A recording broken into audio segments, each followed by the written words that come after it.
doggone thing. Look, I just want to let y'all know, because y'all get on Sabrina Carpenter's internet and just say any doggone thing. There is no such thing as a hoe phase, okay? If a hoe had a phase, she's a hoe always. That's not something that comes and goes. It's something that's in you, and it's going to always be in you. Don't let no hoe tell you no different.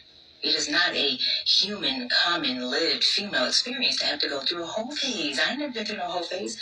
I guess maybe I should define what a whole phase is. You know what? It don't really matter, because however you define it, I guarantee you, does not apply to my life. I ain't never had no whole phase. I don't even know what you mean by that. I like what she did there.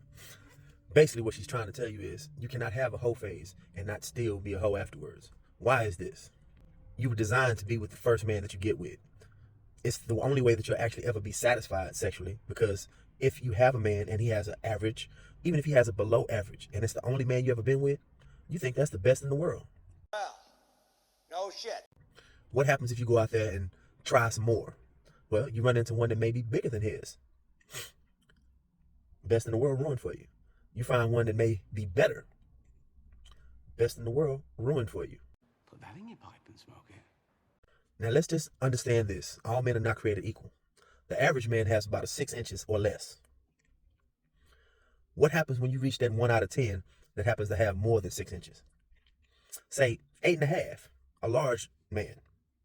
Now you can't be satisfied by nobody but a large man. Now what happens if you run into a ruined man?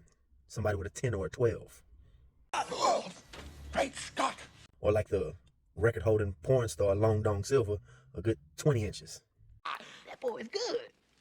You got this man in there jumping up and down, pushing your crazy button, and can't nobody else push that crazy button like he can, every stroke. Now when you get married to a man that isn't as large as the biggest you've had, the best you've had, you might love him and everything be cool for a while.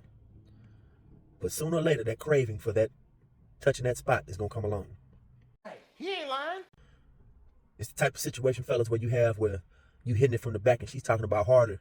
You like, harder? I'm giving her all she's got, Captain. If I push it any harder, the whole thing will blow. Now you're looking at the back of her head cross-eyed because you want to slap her. Are you not entertained? Ladies, men soil the royal oats.